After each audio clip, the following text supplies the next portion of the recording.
Hello दोस्तों, कैसे हैं आप लोग। मैं ऐसा करता हूं कि आप लोग स्वस्थ होंगे। ऐसे स्वस्थ रहिए, मस्त रहिए और मन लगा के पढ़ते रहिए। दोस्तों, आज की क्लास में आप लोगों को बताने वाला हूं सामाजिक विज्ञान और दोस्तों लोकतंत्र में सत्ता की समझदारी साझेदारी। दोस्तों, तो आज के क्लास में आपको सब्जेक्टिव क्वेश्चन बताने वाला हूं। दोस्तों, तो इस वीडियो को शुरू से लेकर अंत तक देखिए। सारे सब्जेक्टिव क्वेश्चन को लोकतंत्र में सत्ता की साझेदारी के पूरे क्वेश्चन को हल करेंगे।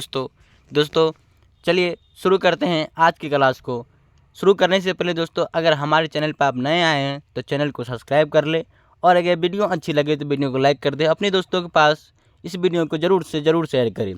चलिए दोस्तों, आज की क्लास को शुरू करते हैं। पहला क्वेश्चन लिखा है दोस्तों, सामाजिक विभाजन से आप क्या समझते हैं। सामाजिक विभाजन से आप क्या समझते हैं। उत्तर देख लीजिए। उत्तर क्या लिखे हैं दोस्तों। उत्तर लिखा है, विविधता विकासशील समाजों की विशेषता है। एक देश या क्षेत्र में निवास करने वाले जाति, धर्म, संप्रदाय के लोगों के बीच जो विभिन्नताएं होती है वे सामाजिक विभेद कहलाती है। कहता है दोस्तों, निवेश करने वाले जाति, धर्म, संप्रदाय के लोगों के बीच जो विभिन्नताएं होती है, अलग अलग जातियों वाले लोग रहते हैं, अलग अलग धर्म वाले लोग रहते हैं, इसी ऐसी विभिन्नता होती है, वह सामाजिक विभेद कहलाती है। क्या कहलाती है? सामाजिक विभेद। परंतु धन, रंग, क्षेत्र का विभेद सामाजिक विभाजन का रूप माना जाता है। बोल रहा है दोस्तों, अगर धर्म, जाति, संप्रदाय के लोग के बीच विभिन्नता, ऐसी विभिन्नता रहे जिसमें जाति, धर्म, संप्रदाय आए, उसे कहते हैं सामाजिक विभेद। यदि दोस्तों धन, रूप, क्षेत्र का विभेद आए तो उसे कहते हैं सामाजिक विभाजन। अगर दोस्तों धन का डिफिनेशन है यहाँ, अगर धन से कोई गरीब है, कोई अमीर है दोस्तों, या उसके पास कोई काला है, कोई गोरा है, अगर इस तरह का विभेद आए तो उसे ही कहेंगे, क्या कहेंगे दोस्तों, सामाजिक विभाजन का रूप माना जाता है। भारत में स्वर्ण और दलित, गोरे काले या गरीब अमीर का विभेद है ना, क्या है? सामाजिक विभेद है। हमारे भारत में स्वर्ण, दलित और गोरे काले या गरीब अमीर का विभेद सामाजिक विभेद है। ठीक है, चलिए आप इसको समझेंगे दोस्तों। सामाजिक विभाजन किसे कहते हैं? जिसमें धन, रंग और रूप, अमीरी, गरीबी, काले गोरे, ये विभेद हो, उसी को सामाजिक विभाजन कहा जाता है। ठीक है, चलिए इसको आप समझेंगे, स्क्रीनशॉट आप ले सकते हैं दोस्तों। चलिए बढ़ते हैं अगले क्वेश्चन की ओर। उसके बाद लिखा है दोस्तों, सांप्रदायिकता क्या है। सांप्रदायिकता क्या है? आंसर लिखें दोस्तों। आंसर देख लीजिए, जब समाज में एक धर्म के लोग दूसरे धर्म को छोटा एवं अपने धर्म को समूचे समझने लगते हैं तो समाज में धार्मिक आधार पर बिलगौ उत्पन्न होती है। इसी अवधारणा को सांप्रदायिकता कहते हैं। इसी को क्या कहते हैं? सांप्रदायिकता कहते हैं। यह किसी भी लोकतंत्र के लिए खतरनाक है। किसी भी लोकतंत्र के लिए क्या है? खतरनाक है। जब समाज में एक धर्म के लोग दूसरे धर्म को छोटा माने अपने धर्म को सबसे श्रेष्ठ समझने लगे तो समाज में धार्मिक के आधार पर बिलगो यानी क्या होते हैं? अखंड हो जाते हैं दोस्तों। बिलगो होते हैं यानी दुश्मनी पैदा होते हैं और अलग अलग विभेद करने लगते हैं। इसी अवधारणा को सांप्रदायिकता कहा जाता है। ठीक है, चलिए आप इसको समझेंगे, और ये किसी भी लोकतंत्र के लिए बहुत ही खतरनाक साबित हो सकते हैं। चलिए उसके बाद स्क्रीनशॉट आप ले लीजिए दोस्तों। बढ़ते हैं अगले क्वेश्चन की ओर। उसके बाद लिखा है दोस्तों, सांप्रदायिक सिद्धांतों को प्रोत्साहित करने के लिए आप क्या करेंगे। सांप्रदायिक सिद्धांतों को प्रोत्साहित करने के लिए आप क्या करेंगे, ये आपसे पूछा जा रहा है दोस्तों। आंसर लिखें दोस्तों। आंसर देख लीजिए, जिस तरह आपको बताया जा रहा है उसी तरह आप बोर्ड एग्जाम में भी लिखिएगा और नोट भी बनाएगा दोस्तों। देख लीजिए क्या लिखे हैं। भारत में विभिन्न धर्मों के लोग निवास करते हैं। भारत में विभिन्न धर्मों के लोग निवास करते हैं। हिंदू, मुस्लिम, सिख, ईसा, फारसी, सारे धर्म के लोग भारत में निवास करते हैं। राजनीतिक व आर्थिक स्वार्थों की पूर्ति के कारण सांप्रदायिक सिद्धांतों के स्थान पर सांप्रदायिक संघर्ष का जन्म होता है। उसके बाद देख लीजिए क्या है, सांप्रदायिक सिद्धांतों के लिए शिक्षा व जागरूकता का विकास, विभिन्न धर्मों, क्या लिखा है दोस्तों, विभिन्न धर्मों के लोग में आपसी समझ का विकास तथा धर्मों के राजनीतिक उपयोग पर रोक लगाना आवश्यक है। उसके लिए क्या होता है दोस्तों, शिक्षा और जागरूकता का सबसे बड़ी विकास होता है। जब तक इसी सारे धर्म में जब तक शिक्षा और जागरूकता ना हो तब तक यही भेदभाव होते रहेंगे। उसको जब तक कोई समझाया जाए कि सभी एक होते हैं, सभी धर्म का आदर करना चाहिए, तब तक कभी नहीं ये भेदभाव छूटेंगे। ठीक है, इसीलिए कह रहे हैं कि आप यही कर सकते हैं, शिक्षा और जागरूकता को बढ़ा सकते हैं और धार्मिक राजनीतिक उपयोग पर रोक लगाना आवश्यक है, तभी ये क्या भेदभाव, सांप्रदायिकता के भेदभाव छूट सकते हैं या नहीं कर सकते हैं। इसीलिए प्रोत्साहन किस पे देंगे, शिक्षा और जागरूकता पर। जब तक आप प्रोत्साहित नहीं करेंगे, अगर आप जोर नहीं देंगे, तब तक ये सांप्रदायिकता जो भेदभाव करते हैं हमारे भारत में, तब तक ये नहीं रुकेंगे। ठीक है, यही क्वेश्चन को बोला जा रहा है और इसी प्रकार आप लिखेंगे। चलिए, इसको आप समझ गए होंगे दोस्तों, स्क्रीनशॉट आप ले सकते हैं। चलिए बढ़ते हैं अगले क्वेश्चन की ओर। उसके बाद लिखा है दोस्तों, संघीय व्यवस्था राष्ट्रीय एकता के संवर्धना में सहायक है, कैसे? देख लीजिए आंसर क्या लिखेंगे दोस्तों। आंसर लिखा है दोस्तों, भारत में संघीय शासन व्यवस्था की स्थापना की गई है। संविधान की रचना करते समय हमारे राष्ट्रीय नेता देश की एकता के प्रति चिंतित थे। जब भी हमारे संविधान का निर्माण कर रहे थे दोस्तों हमारे राष्ट्रीय नेता, तब भी हमारे नेता जो थे इस बात पर चिंतित थे कि ये हिंदू, मुस्लिम, सिख, ईसाई एकजुट हो। एकता पर चिंता थी कि एकता होगा कि एक दूसरे में नहीं होगा। हमारे ऐतिहासिक और भौगोलिक परिस्थितियों ने हमें संघीय व्यवस्था अपनाने के लिए बाधित किया। यदि आज़ादी के प्रारंभ से ही हमारी संघीय व्यवस्था की नींव कमज़ोर होती तो राष्ट्रीय एकता खतरे में पड़ जाती। उस समय क्या लिखा है दोस्तों, उस समय देश विभाजन के कारण जातीयता, धार्मिक एवं सांप्रदायिक उन्माद एवं क्षेत्रीय भावना चरम पर थी। स्वयंतः ऐसी विकट परिस्थितियों में मजबूत संघीय व्यवस्था की स्थापना करना ही संप्रदाय सद्भावना कायम रखा जा सकता था, ताकि देश की एकता एवं अखंडता आरक्षण रह सके। इसीलिए केंद्र को शक्तिशाली बनाया गया।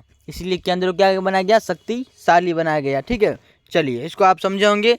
स्क्रीनशॉट आप लेते जाइए दोस्तों, ताकि आप सही से नोट कॉपी में बना सके। ठीक है, तो और इसी प्रकार आप बोर्ड एग्जाम में भी लिखिएगा। आपको 2 नंबर या 5 नंबर में पूछेगा तो आप सही से इसको आंसर दे सकते हैं। ठीक है, स्क्रीनशॉट आप ले लीजिए। चलिए बढ़ते हैं अगले क्वेश्चन की ओर। उसके बाद लिखा है दोस्तों, भारतीय संविधान में लैंगिक स्वभाव के लिए किए गए विभिन्न प्रावधानों का उल्लेख करें। है ना, कह रहा है भारतीय संविधान में लैंगिक संभावना के लिए विभिन्न प्रावधानों को उल्लेख करें।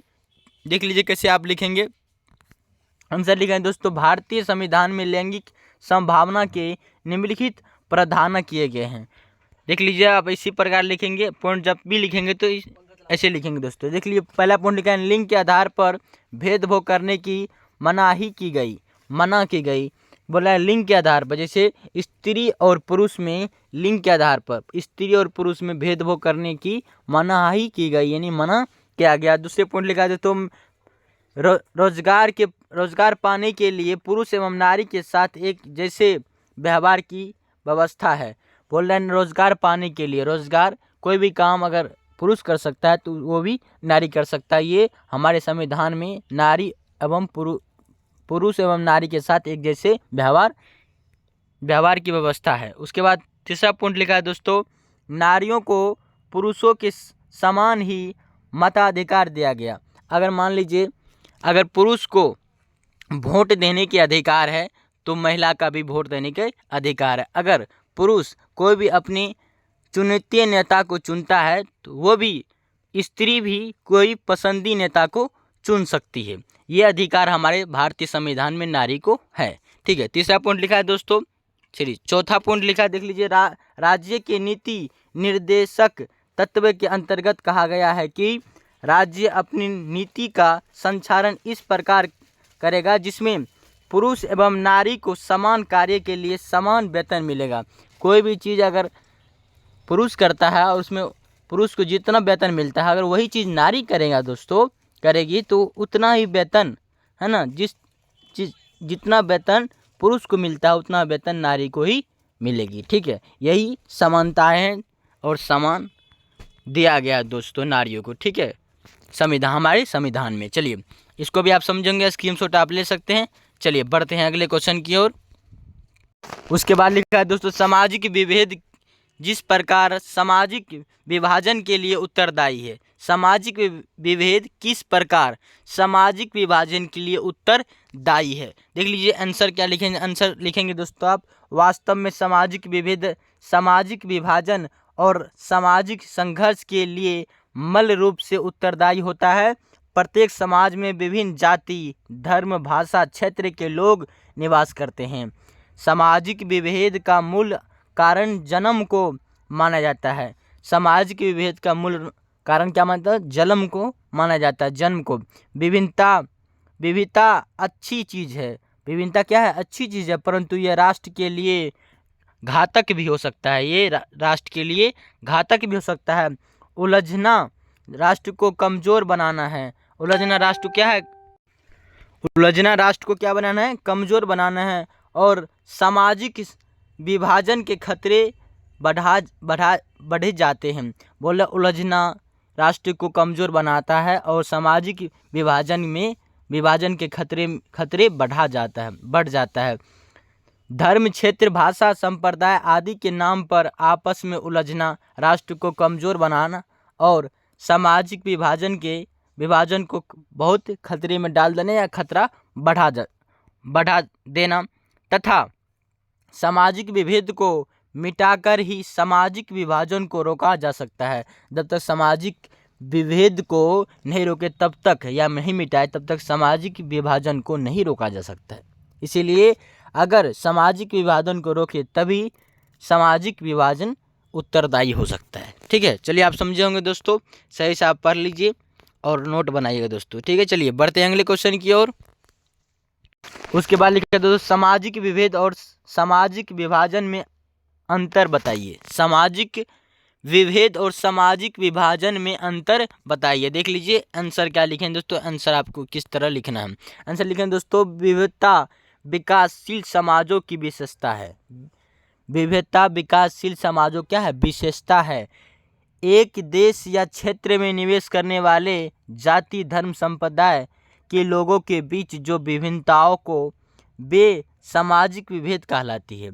जो किसी भी क्षेत्र या देश में निवेश करने वाले जाति, धर्म, संप्रदाय के बीच लोगों के बीच जो विभिन्नताएं होती है उसी को सामाजिक विभेद कहा जाता है। ठीक है, आप इसको समझेंगे।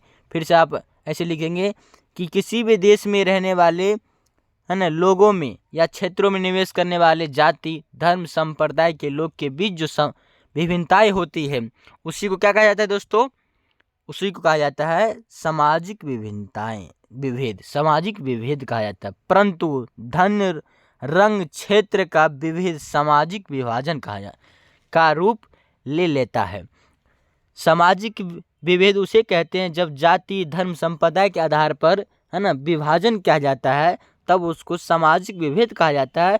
परंतु जब धन, रंग, क्षेत्र के आधार पर विभाजित किया जाता है तब उसे कहते हैं सामाजिक विभाजन। क्या कहा जाता है? उस विभेद को सामाजिक विभाजन कहा जाता है। उसके बाद देख लीजिए क्या लिखा है, भारत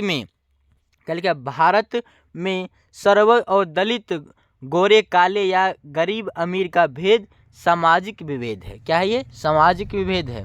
ठीक है, आप इसको समझे होंगे। चलिए बढ़ते हैं अगले क्वेश्चन की ओर। दोनों में यह अंतर है दोस्तों, आप समझ लीजिए। दोनों में सामाजिक विभेद में अंतर ये है, जब धर्म, जाति और संप्रदाय के आधार पर, है ना, विभेद किया जाता है या भेद किया जाता है, भेदभाव किया जाता है, तब उसको कहा जाता है सामाजिक विभेद। और जब दोस्तों रंग, रूप और काले, गोरे, है ना, शामले, इस पर जब विभेद या विभाजन किया जाता है या भेदभाव किया जाता है तब उसको कहते हैं सामाजिक विभाजन। ठीक है, चलिए अब आप इसको समझे होंगे। चलिए बढ़ते हैं अगले क्वेश्चन की ओर। आप इसको स्क्रीनशॉट आप ले सकते हैं दोस्तों।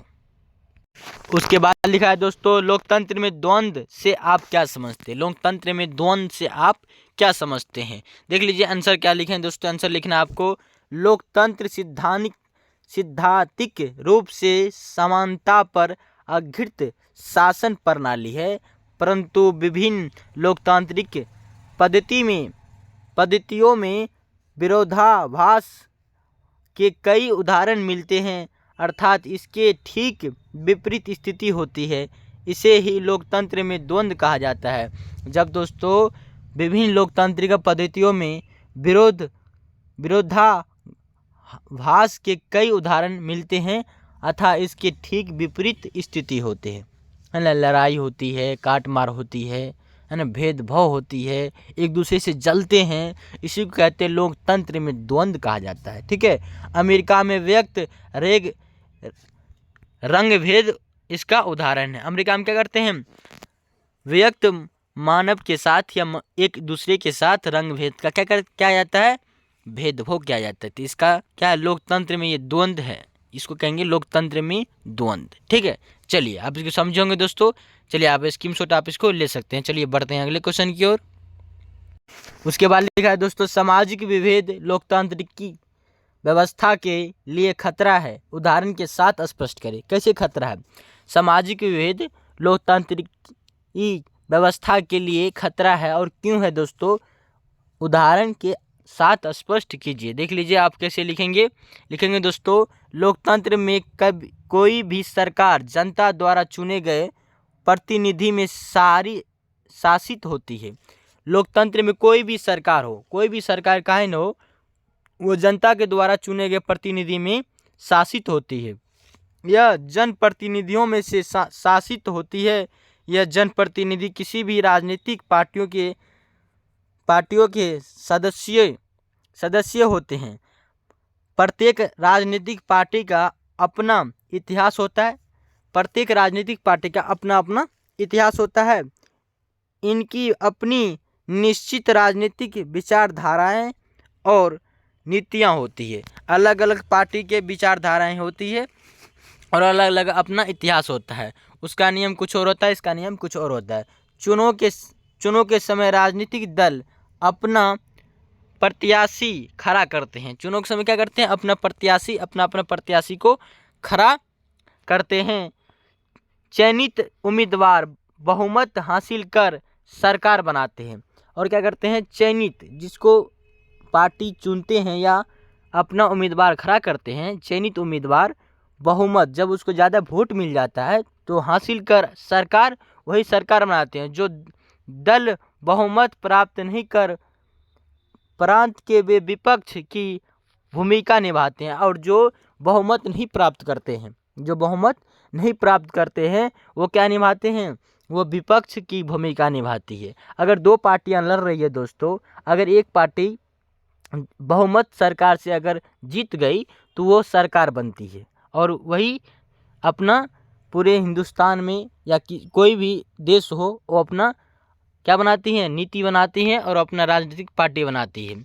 और जो बहुमत जो एक दूसरे जो है, पहला जो जीत जाता है दोस्तों और दूसरा जो होता है वो जो अगर बहुमत उनको वोट नहीं मिलते या वो नहीं जीतते हैं तो वो विपक्ष के भूमिका निभाते हैं, यानी हारे हुए भूमिका निभाते, उसे कहते हैं विपक्ष।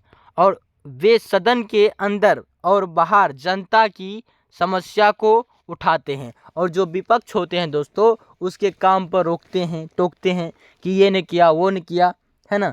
तो ये क्या होते हैं, बाहर और अंदर, वही सदन के अंदर अंदर और बाहर जनता की समस्या क्या करते हैं, उठाते हैं कि आप जिस नेता को जिताए हैं वो नेता ये काम नहीं किया है, ये काम उल्टा किया है, ये गलत है, वो सही है, ये उनसे लड़ते रहते हैं, यानी उसका खिलाफ करते हैं दोस्तों, है ना। जो विपक्ष की भूमिका निभाते हैं, जो सरकार बन जाती है उनका विपक्ष खिलाफ करते हैं और जनता की समस्या को उठाते हैं। ठीक है, चलिए आप इसको समझे होंगे दोस्तों।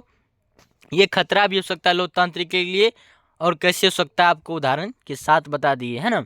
चलिए आप इसको समझे होंगे। चलिए बढ़ते हैं अगले क्वेश्चन की ओर। उसके बाद लिखा है दोस्तों, सामाजिक विविधता राष्ट्र के लिए कब घातक बन सकता है। सामाजिक विविधता राष्ट्र के लिए कब घातक बन सकता है। दोस्तों आप ये क्वेश्चन आपको पूछ रहा है, देख लीजिए कैसे लिखेंगे। सामाजिक विविधता वैसे तो समाज के विकास का लक्ष्य है। सामाजिक विविधता जो होती है वो समाज के लिए क्या होती है, विकास का लक्ष्य होती है। लेकिन जब यह विविधता लोगों में तनाव, संघर्ष व अलगोवाद को जन्म देती है, यही विभिन्नता है ना, यानी विभिन्नताएं जब लोगों में तनाव और संघर्ष के अलगोवाद को जन्म देती है तो यह राष्ट्र के लिए घातक बन जाती है। यही लास्ट के लिए क्या बनती है, घातक बन जाती है। हिंदू मुस्लिम होने लगते हैं, ये काट मार होने लगते हैं, भेदभाव होने लगते हैं। तो यही जो होते हैं दोस्तों, ये राष्ट्र के लिए क्या बनते हैं, घातक बन जाते हैं। भारत में जाति, धर्म, संस्कृति, भाषा आदि की विभिन्नताएं पाई जाती है। भारत में क्या होती है, जाति, हिंदू मुस्लिम सिख फरासी सब रहते हैं हमारे भारत में।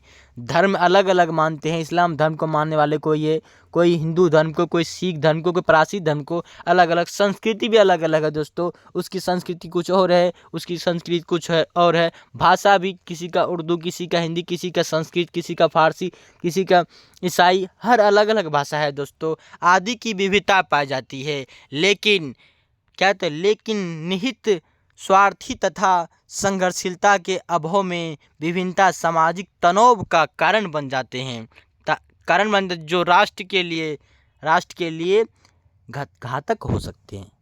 एक दूसरे के लिए लड़ने लगते हैं, एक दूसरे में तनाव बढ़ते हैं, संघर्ष बढ़ते हैं और अलगोवादी हो जाते हैं, अलगोवादी का जन्म ले लेते हैं। और यही अलगोवादी क्या होते हैं, राष्ट्र के लिए खतरा हो सकते हैं। ठीक है, चलिए बढ़ते हैं अगले क्वेश्चन की ओर। दोस्तों ये क्वेश्चन को आप समझे होंगे कि समाज विविधता राष्ट्र के लिए कब खतरा बनती है, जब है ना लोगों में विभिन्नताओं में तनाव, संघर्ष व अलगोवाद को जन्म देती है, तभी राष्ट्र के लिए ये क्या होती है, विविधता खतरा हो सकती है। ठीक है, चलिए आप इसको समझे होंगे, स्क्रीनशॉट आप ले सकते हैं दोस्तों।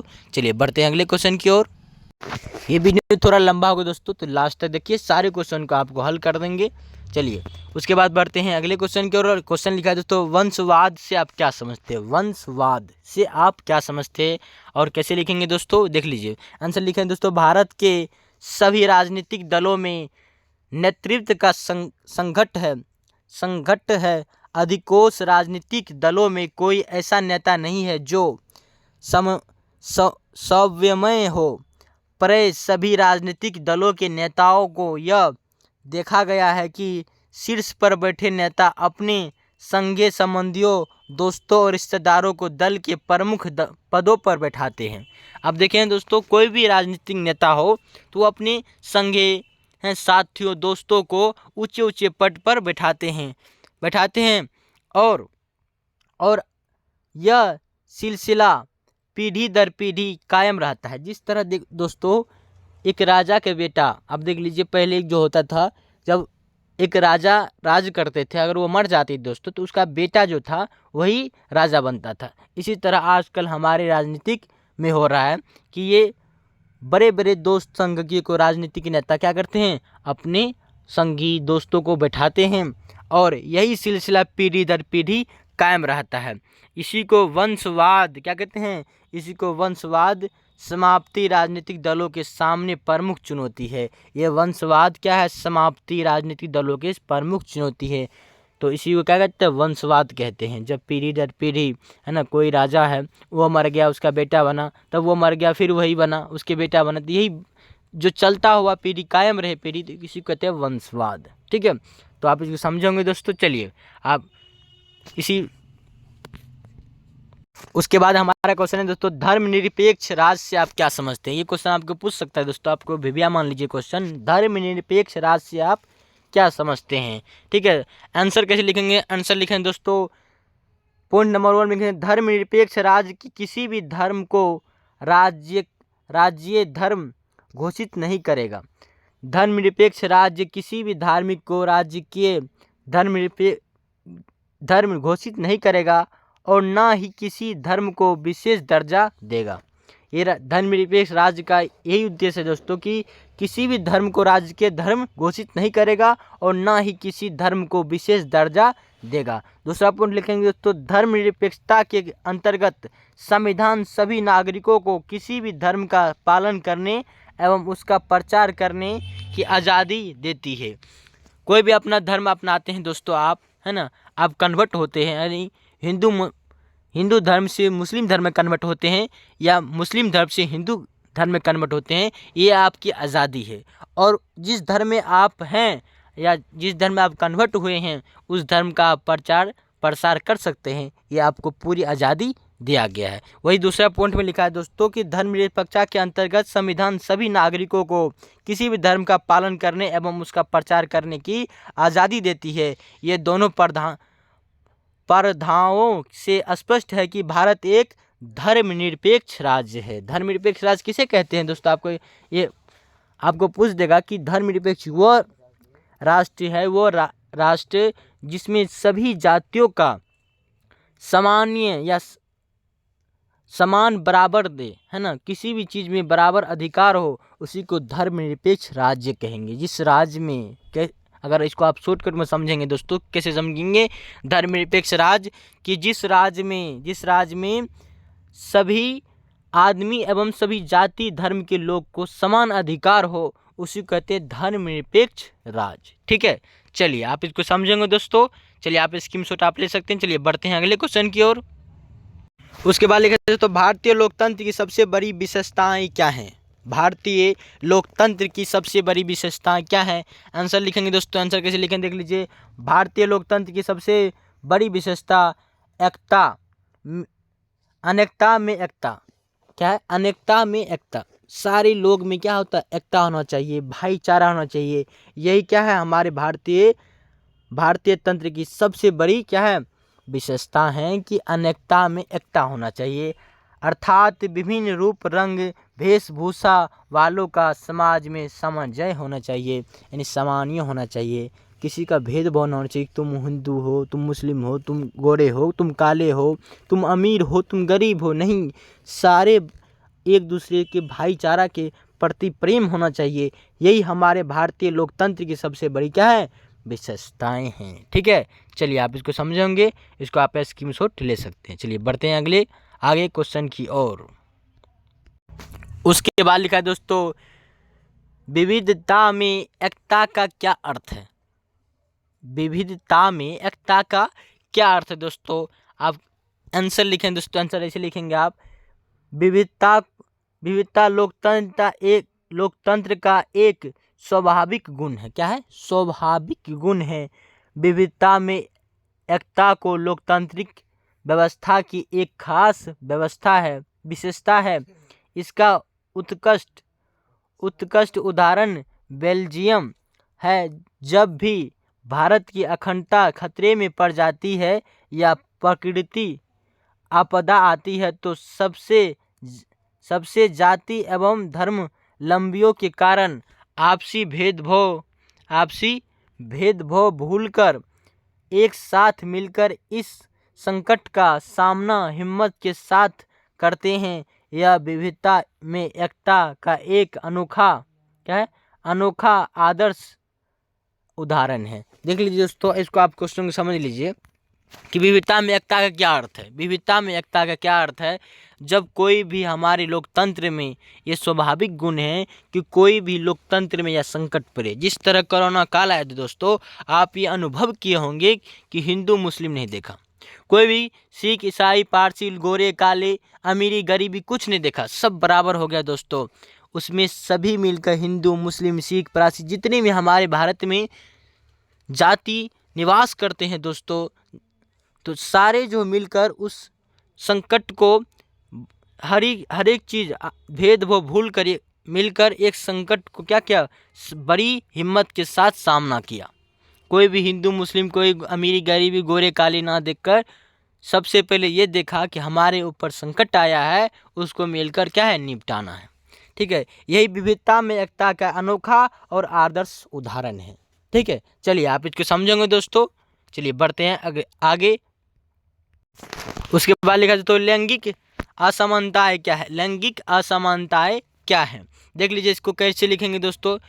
लिखें लिंग के आधार पर पुरुषों और स्त्रियों में भेद करना, स्त्री को पुरुष की तुलना में दोयम दर्जों का और हीन समझने की भावना लैंगिक समानता है।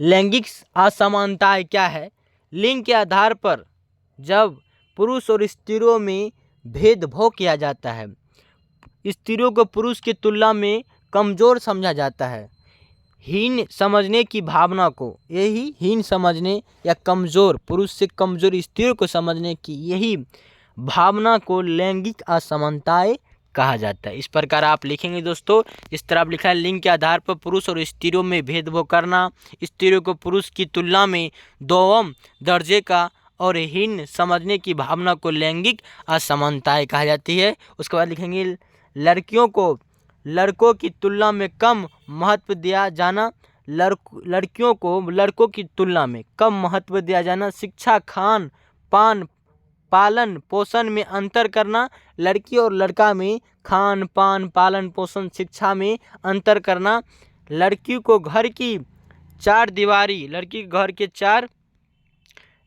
की चार दीवारी में कैद रखना और घर के काम काज तक सीमित रखना, लड़कियों को घर के चार दीवारों में कैद रखना और घर के काम काज का तक ही सीमित रखना, स्त्रियों में पुरुष का नियंत्रण आदि लैंगिक असमानता के उदाहरण हैं। उदाहरण किस लिए लिखेंगे, कैसे लिखेंगे दोस्तों, कि लड़कों की तुलना में लड़कियों की तुलना में लड़कों को महत्व देना, लड़कियों को शिक्षा, खान पान, पालन पोषण में अंतर करना, लड़की को घर की चार दीवारियों में कैद रखना, घर के काम काज तक सीमित रखना, स्त्रियों पर पुरुष का नियंत्रण आदि लैंगिक असमानता के क्या है, उदाहरण है दोस्तों। ठीक है, ऐसा जो बिल्कुल गलत बात है। लड़कियों जितना जो अभी आज के समय में दोस्तों जो लड़के कर सकते हैं वो लड़कियां भी कर सकती है। आप हर चीज़ में, फौज में देखिए लड़के भी हैं और लड़कियां भी हैं, पुलिस बिहार पुलिस में देख लीजिए लड़कियां भी हैं और लड़के भी हैं, कदम से कदम मिला के चल रही है स्त्री दोस्तों। ठीक है, स्त्री और पुरुष, इसीलिए ये सीमित रखना, भेदभाव करना, ये क्या है, लैंगिक असमानता के उदाहरण है दोस्तों। ठीक है, जो ऐसा बिल्कुल नहीं करना चाहिए। चलिए आप इसको समझोगे, चलिए बढ़ते हैं आगे। उसके बाद लिखा जाए तो बंधुआ मजदूर किसे कहते हैं, बंधुआ मजदूर किसे कहते हैं, आपको ये पूछ दिया गया है दोस्तों। देख लीजिए आंसर लिखेंगे दोस्तों, ऋण के बदले अपने श्रम को बंधक बनाने वाला श्रमिक बंधुआ मजदूर कहलाता है। ऋण के बदले, यानी ऋण मतलब कर्जा, ऋण मतलब क्या होता है, कर्जा, किसी से उधार लेना, 1 लाख लेना या 2 लाख लेना, 10,000 या 500 है ना, या 1000 लेना, यानी ऋण लेने के बदले, यानी उधार लेने या कर्जा लेने के बदले अपने श्रम को, अपने काम को या मेहनत को बंधक बनाना, यानी अपने बांधने, यानी कोई बांध के रखा, ऐसे अपने आप को बनाना, श्रमिक बंधुआ मजदूर कहलाता है। ऐसे इंसान को ही क्या कहते हैं, बंधुआ मजदूर कहते हैं। ठीक है, ऐसे मजदूर को ही बंधुआ मजदूर कहते हैं, जो ऋण लेकर उसके यहाँ खटे और काम को, टाइम को, हर चीज़ को क्या करे, बंधक बना ले, वो जिससे क्या लिया, कर्जा या उधार लिया, वो बंधक बना ले, तो ऐसे ही श्रमिक यानी मजदूर को बंधुआ मजदूर कहते हैं या कहलाते हैं। ठीक है, चलिए उसके बाद लिखेंगे, उसकी मजदूरी कर्ज दाता की इच्छा से निर्धारित होता है। उसकी मजदूरी क्या होती है, कर्जदाता, कर्ज मतलब दोस्तों जिससे कर्ज लिया हो, और कर्ज के मालिक जो है उसको क्या मजदूरी देगा, वो जो है क्या है, उस पर निर्धारित होती है, वो मालिक पर, ताकि कर्ज चुकाना असंभव हो। वो जो है ना कम मजदूरी देगा, ताकि उसका जो हमसे कर्ज लिया, मालिक सोचेगा कि हमसे जो कर्ज लिया है दोस्तों, वो उसको क्या हो, ज़्यादा जल्दी जो हो वो चुक ना पाए ना। 1975 ईस्वी में राष्ट्रपति के एक अधिदेश के द्वारा बंधुआ मजदूर पर प्रतिबंध लगा दिया गया, लेकिन आज भी बिना रोक टोक के जारी है। बिना रोक टोक के क्या है, ये बंधवा मजदूर जो है जारी है। ठीक है दोस्तों, किसी 1 लाख या 2 लाख या 5 लाख, है ना, या 1000 या 500 या 100 या 300 रुपये लेकर कोई भी हो, है ना, अपने आप को वहाँ जिससे कर्ज लेते हैं दोस्तों उसके यहाँ काम करते हैं, और वो कर्जदार जो होते हैं, जो कर्ज देते हैं, वो उसको जो है अपने हिसाब से मजदूरी देते हैं। इसलिए देते हैं अपने हिसाब से मजदूरी ताकि वो जो कर्ज लिए वो जल्द ना कटे, और वो बंधवा यानी अपने उस मजदूर को बांध लेते हैं। इसी को दोस्तों 1975 ईस्वी में राष्ट्रपति के एक अध्यादेश के द्वारा बंधवा मजदूर पर प्रतिबंध लगाया गया, मगर इसको अभी तक नहीं रोका गया है। खुलेआम ये चीज़ चल रही है। ठीक है, चलिए आप इसको समझेंगे बंधवा मजदूर किसे कहते हैं। इसी प्रकार जिस प्रकार आपको बताया गया दोस्तों, उसी प्रकार आप भी नोट बनाएंगे और परीक्षा में भी इस तरह ही लिखेंगे। चलिए आप इसको समझोगे। चलिए बढ़ते हैं आगे। उसके बाद लिखा दोस्तों जाति और नस्ल में क्या अंतर है। जाति और नस्ल में क्या अंतर है, देख लीजिए दोस्तों कैसे लिखें। लेकिन जाति और नस्ल समान नहीं है। जाति और नस्ल जो होता है समान नहीं है, क्योंकि जाति का आधार सामाजिक होता है। क्योंकि जाति का आधार क्या होता है, सामाजिक होता है, और नस्ल का आधार जीव शास्त्रीय है। किंतु नस्ल जाति की तरह ही काफ़ी हद तक समाज शास्त्रीय और वैधानिक वर्गीकरण है दोस्तों। ठीक है, ये दोनों अलग चीज़ है, जाति और नस्ल समान नहीं है। ठीक है, आप इसको इसी प्रकार लिखेंगे। चलिए बढ़ते हैं आगे। उसके बाद लिखा है संविधान के सर्वोच्चता से आप क्या समझते हैं। आंसर लिखेंगे दोस्तों। आंसर कैसे लिखेंगे, संविधान के सर्वोच्चता संघीय शासन व्यवस्था की सबसे महत्वपूर्ण विशेषता इसका आशय यह है कि संविधान लिखित निश्चित तथा स्पष्ट हो। संविधान राज्य की सर्वोच्च विधि है जिसका उल्लंघन नहीं किया जा सकता। कोई भी राज्य इसको संविधान को उल्लंघन नहीं किया जा सकता। उसके बाद लिखा जाए तो केंद्र और इकाई के बीच शक्तियों का विभाजन संविधान के द्वारा ही किया जाता है। केंद्र हो या इकाई के बीच कोई भी शक्ति का विभाजन क्या किया जाता है, संविधान के द्वारा ही किया जाता है। चलिए आप इसको भी समझाओगे। चलिए इसको आप स्क्रीनशॉट ले लीजिए। बढ़ते हैं आगे। उसके बाद लिखा है दोस्तों रंग भेद क्या है। रंग भेद क्या है लिखा है दोस्तों, लिखेंगे ऐसे लिखेंगे मनुष्य में गोरे और काले रंग के आधार पर विभेद करना, काले रंग वाले को गोरे रंग वाले लोगों की अपेक्षा कई अधिकारों से वंचित रखना, यही क्या है, रंग भेद क्या है, रंग भेद विभेद है। रंग भेद विभेद है। रंग भेद के आधार पर किसी भी काम को क्या करता है, महत्व देता है। गोरे रंग को क्या करता है, ऊपर वाले पोस्ट देता है, कोई भी चीज़ हो, कोई भी काम हो, और काले जो होते हैं उसको नीचे पोस्ट सकता है और नीचे उनको समझा जाता है, जो बिल्कुल गलत है दोस्तों। ठीक है, चलिए आप इसको समझेंगे। बढ़ते हैं आगे। उसके बाद लिखा है दोस्तों सत्ता का विभाजन क्यों आवश्यक है। सत्ता का विभाजन क्यों आवश्यक है। आंसर लिखें दोस्तों, लिखे सत्ता का विभाजन इसलिए आवश्यक है क्योंकि इससे लोकतंत्र में प्रत्येक व्यक्ति को सहजदारी मिलती है। सभी समूह संतुष्ट महसूस करते हैं, विरोध की संभावना कम हो जाती है। सहजदारी सत्ता की विभाजन इसलिए जरूरी होता है दोस्तों, क्योंकि अगर कोई 5 साल कोई नेता रहता है, उससे बहुत ही शिकायत जनता को हो जाती है। अगर उसको नहीं बदलेंगे कोई भी जनता, तो उससे क्या होता है, समूह जो होता है, लोगों के समूह संतुष्ट नहीं महसूस करते हैं, विरोध की संभावना बढ़े, उसका विरोध करने लगते हैं और दंगे होने लगते हैं देश में। इसीलिए है ना, सत्ता का विभाजन करना बहुत ही आवश्यक है। ठीक है, चलिए आप इसको समझेंगे। उसके बाद बढ़ते हैं आगे। और दोस्तों बहुत ही विवेक क्वेश्चन है, आपको ये भी पूछ देगा जातिवाद की समस्या क्या है। जातिवाद की समस्या क्या है दोस्तों, देख लीजिए। आंसर किस तरह लिखेंगे दोस्तों। आंसर लिखेंगे जातिवाद भारत की एक मुख्य सामाजिक समस्या माना जाता है। जातिवाद भारत की एक मुख्य सामाजिक समस्या माना जाता है। जाति व्यवस्था से ही समाज में ऊंच नीच की भावना पैदा होती है। जाति व्यवस्था से ही क्या होती है, समाज में ऊंच नीच की भावना पैदा होती है। कर्म के आधार पर विकसित जाति व्यवस्था जन्म के आधार को गले लगा ली, जिसका समाज पर बुरा प्रभाव पड़ा।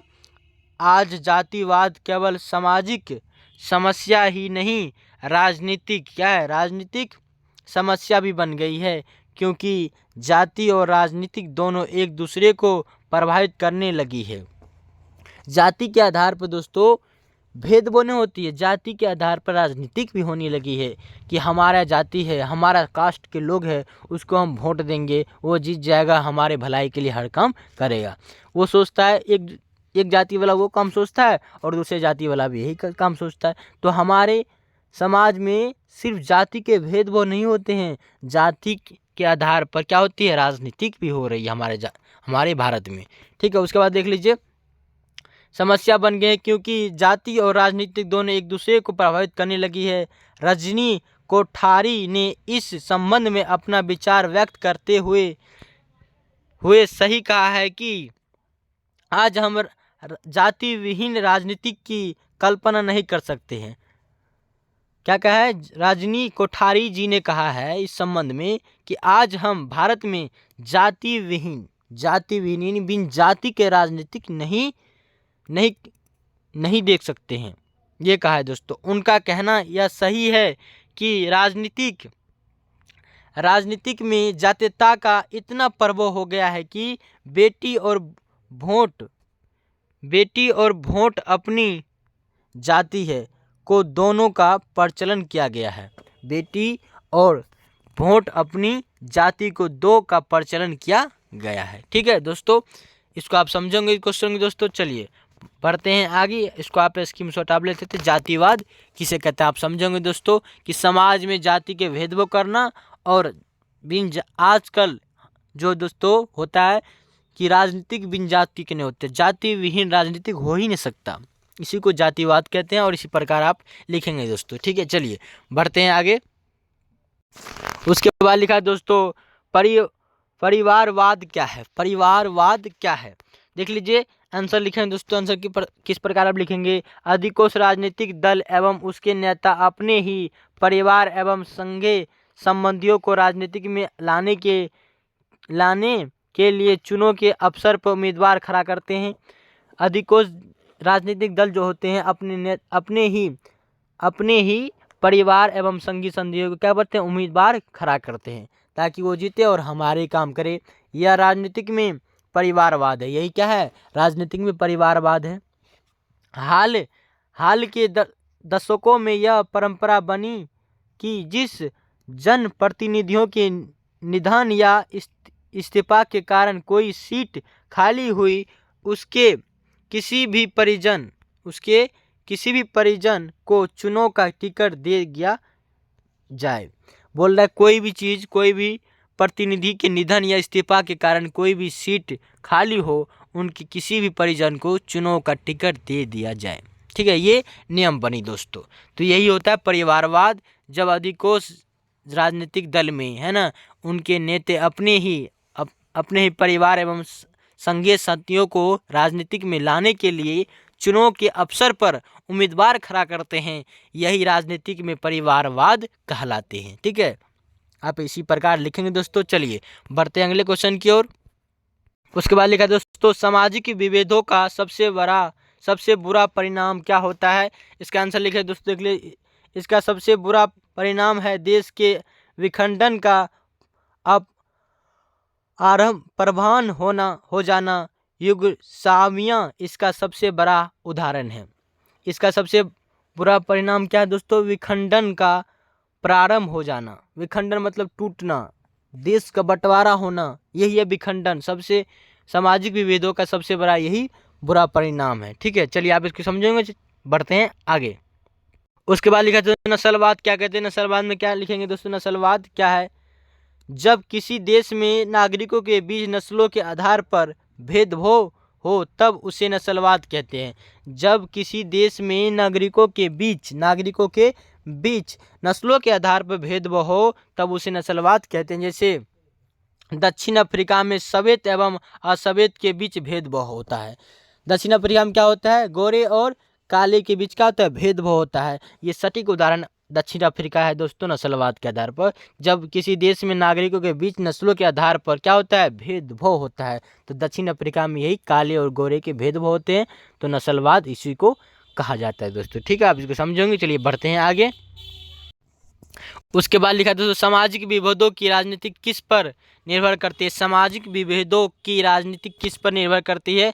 आंसर लिखें दोस्तों। आंसर देख लीजिए, स्वयं की पहचान, विभिन्न वर्गों के मांगों को राजनीतिक दलों द्वारा प्रस्तुति करने के तरीके एवं सरकार की इन मांगों के प्रति सोच। ये क्या करती है, ये क्या करती है, सामाजिक विभेदों की राजनीति पर किस पर निर्भर करता है? तो ये क्या करता है, दलों द्वारा प्रस्तुत करने के तरीके एवं सरकार की इन मांगों के प्रति सोच, तो क्या करती है, सामाजिक विभेद की राजनीति पर निर्भर करती है। चलिए आप इसको समझोगे। चलिए बढ़ते हैं आगे। स्क्रीनशॉट आप सारे को लेते जाइए दोस्तों। उसके बाद हमारा क्वेश्चन है दोस्तों, सत्ता का शैक्षिक वितरण किसे कहते हैं? देख लीजिए आंसर क्या लिखे हैं दोस्तों। आंसर लिखे हैं, शासन के विभिन्न अंगों जैसे विधायिका, कार्यपालिका एवं न्यायपालिका के बीच सत्ता के बंटवारों को सत्ता का शैक्षिक वितरण कहते हैं। क्या कहते हैं, शैक्षिक वितरण। सत्ता का शैक्षिक वितरण इसे कहते हैं जब कार्यपालिका, न्यायाधीश एवं विधायक के बीच सत्ता के बंटवारों को क्या कहते हैं, सत्ता का शैक्षिक कहते हैं, है ना, क्षैतिज वितरण कहते हैं। चलिए इसको समझोगे दोस्तों, उसके बाद बढ़ेंगे आगे। उसके बाद लिखा तो आय के आधार पर गरीबी रेखा कैसे तय होती है? गरीबी रेखा कैसे तय होती है, आय के आधार पर बताइए दोस्तों। लिखेंगे दोस्तों, ग्रामीण क्षेत्रों में 327 रुपये प्रति व्यक्ति प्रति माह से कम और शहरी क्षेत्रों में 455 रुपये प्रति व्यक्ति प्रति माह से कम आय हो तो उसे गरीबी रेखा से नीचे माना गया है। बोल रहा है, जब गरीबी क्षेत्रों में 327 रुपये प्रति व्यक्ति प्रति माह से कम और शहरी क्षेत्रों में 455 रुपये प्रति व्यक्ति प्रति माह से कम आय हो तो उसे गरीबी रेखा क्षेत्र से नीचे माना जाएगा दोस्तों। ठीक है, चलिए आप समझोगे। बढ़ते हैं आगे। और बहुत ही विवेक क्वेश्चन दोस्तों लिखा है, गृह युद्ध क्या है? गृह युद्ध क्या, देख लीजिए।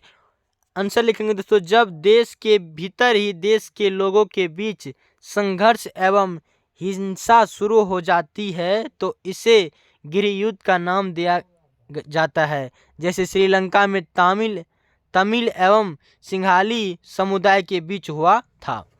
अगर श्रीलंका में तमिल एवं सिंघाली समुदाय के बीच हुआ था, वही इसी को कहेंगे गृह युद्ध दोस्तों। जब एक ही देश में, है ना, घर घर में या राज्य में, एक घर में क्या हो जाए, लड़ाई हो जाए दोस्तों, एक राज्य से दूसरे राज्य में लड़ाई हो जाए, इसे कहेंगे गृह युद्ध। क्या कहेंगे, गृह युद्ध। ठीक है, अब इसको समझोगे। चलिए बढ़ते हैं आगे।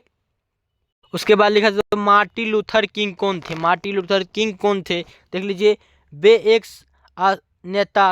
अश्वेत नेता थे जिन्होंने नस्लवाद के विरोध में लंबा संघर्ष किया था। बाद में उनकी हत्या की गई थी। ठीक है, चलिए मार्टिन लूथर कौन थे, आप सही से पता कर लीजिएगा, शॉर्टकट में लिख दिए दोस्तों। चलिए इसको आप स्क्रीनशॉट ले सकते हैं। चलिए बढ़ते हैं आगे। उसके बाद लिखा है दोस्तों, धर्म एवं राजनीतिक के संबंधों को स्पष्ट करें। देख लीजिए क्या लिखा है दोस्तों। आंसर लिखे हैं, गांधी जी का कहना था कि धर्म को राजनीतिक से अलग नहीं किया जा सकता। गांधी जी का कहना था, धर्म को राजनीतिक से अलग नहीं किया जा सकता। गांधी जी के अनुसार धर्म की अंश नैतिकता से था। निश्चित तौर पर राजनीतिक का नैतिक मूल्यों से निर्देशित होना चाहिए। नैतिकता विहीन राजनीतिक लोग विरोधी एवं निष्कर्ष हो जाती है। देश के कल्याण के लिए यह आवश्यक है कि धर्मों के अच्छे विचारों, आदर्शों एवं मूल्यों को राजनीतिक में स्थान दिया जाए। राजनीतिक में यह भी देखा जाना चाहिए कि किसी भी धर्म विशेष साथ भेदभाव का तुर्तीकरण तो नहीं किया जा रहा है। ये भी देखना चाहिए दोस्तों कि अच्छे विचार दे रहा है कि नहीं, आदर्श मूल्यों को राजनीतिक स्थान दिया जाना चाहिए। राजनीतिक में यह भी देखा जाना चाहिए कि किसी भी धर्म विशेष के साथ भेदभाव या तुष्टीकरण तो नहीं किया जा सकता है, क्योंकि इससे क्या होता है, खंगटा होती है और दुश्मनी होती है दोस्तों। ठीक है, धर्म और राजनीति के संबंध को स्पष्ट करे, आपको ये समझा दिए। गांधी जी का कहना था कि धर्म को राजनीतिक से अलग नहीं किया जा सकता। ठीक है, चलिए उसके बाद बढ़ेंगे आगे। उसके बाद लिखा है दोस्तों, भारत की संसद में महिलाओं के प्रतिनिधित्व की स्थिति क्या है। स्थिति क्या है, भारत की संसद में महिलाओं के प्रतिनिधित्व की स्थिति क्या है। देख लीजिए आप कैसे लिखेंगे आंसर दोस्तों। महिला की क्या भूमिका है संसद में। मनुष्य की जाति आधी जनसंख्या महिलाओं की है। मनुष्य की जाति में आधी जनसंख्या जो है दोस्तों किनकी है, तो महिलाएं की है। परंतु राजनीतिक क्षेत्रों में इनकी संख्या बेहद कम है और महिलाओं की संख्या राजनीतिक क्षेत्र में क्या है, सबसे कम है। और दूसरे क्षेत्र में आप देख लीजिए सबसे ज़्यादा दोस्तों। सत्ता में भागीदारी की मांग के लिए महिलाओं ने आंदोलन की शुरुआत की थी कि हमको भी राजनीतिक में हकदार दीजिए। ठीक है, हक दीजिए। अतः पंचायत स्तर पर चुनाव में 50% सीटों महिलाओं की दी गई है। 50% सीट किसको की गई है, महिलाओं को दी गई है दोस्तों, है ना। उसके बाद लिखा है, वर्तमान लोकसभा में महिला प्रतिनिधियों की संख्या 78 है। अभी क्या है, वर्तमान में लोकसभा में कितनी महिलाएं प्रतिनिधियों की संख्या है दोस्तों, 78 है। यह कुल सांसदों की संख्या के 11% से कम है। 11% से क्या है, कम है। हाल में महिलाओं को क्या है, विधायिका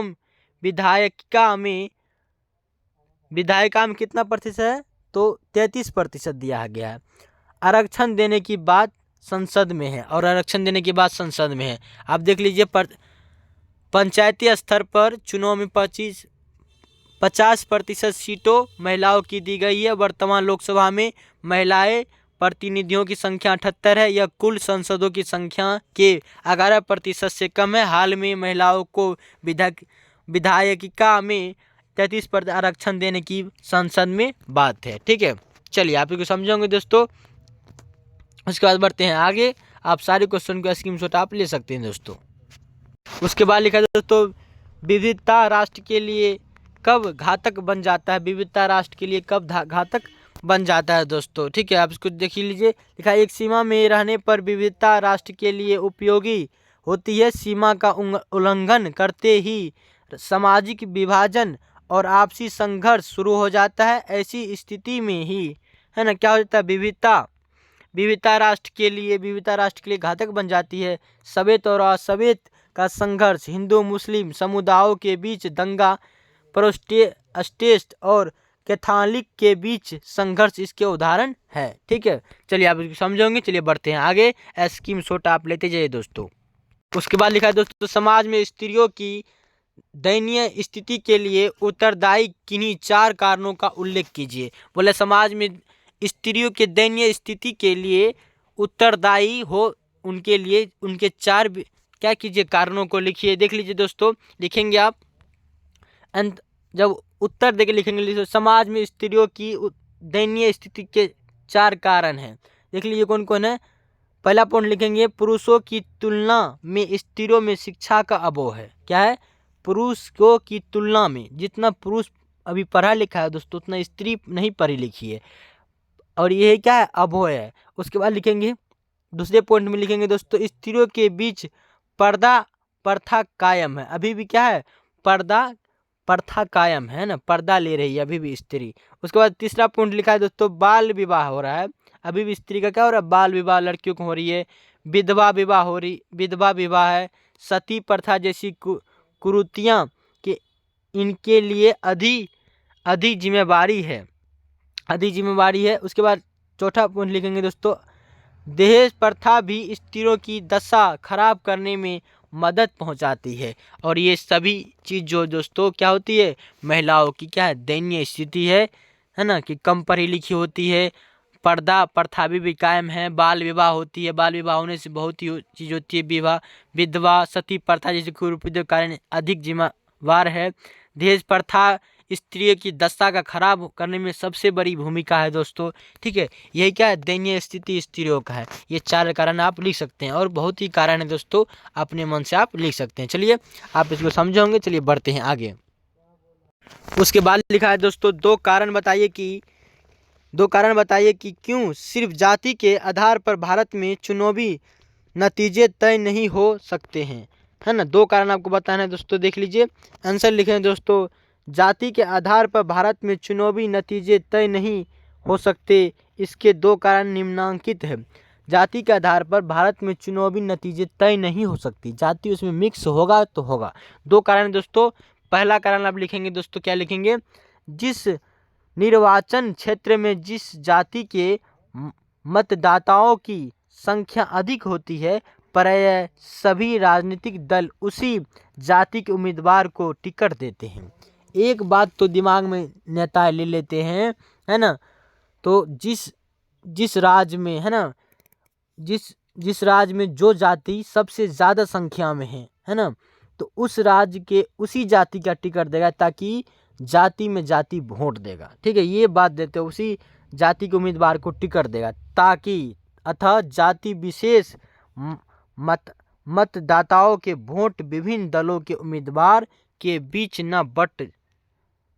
बट जाते हैं। क्या होते हैं, बट जाते हैं। दूसरे क्या पॉइंट लिखेंगे दोस्तों, उम्मीदवार को अपनी जाति के मतदाताओं के साथ साथ अन्य जातियों के मतदाताओं के मत की आवश्यकता जिताने के लिए होती है। ठीक है, देख लिया, अपना जाति से कोई नहीं जीतता नेता, जब तक दूसरा जाति भी सारा जाति मिलकर वोट नहीं देगा तब तक कोई भी नेता नहीं जीत सकता। मगर यहाँ क्या होता है, इसमें नुक्सान लगाता है, जिस निर्वाचन क्षेत्र में जिस जाति के ज़्यादा लोग होते हैं, जिस राज्य में, है ना, उसी जो है संख्या ज़्यादा होती है, सभी राजनीतिक दल उसी जाति के उम्मीदवार को टिकट देते हैं, ताकि उस राज्य में जिस उम्मीदवार को टिकट देते हैं उसकी जाति अधिक होती है, ताकि उसको ज़्यादा वोट पड़े। ठीक है, मगर ये भूल जाते हैं कि जब तक आप सभी जातियों आपको वोट देगा, तभी आप क्या बन सकते हैं, एक बहुमत सरकार बन सकते हैं, ये भूल जाते हैं दोस्तों। ठीक है, तो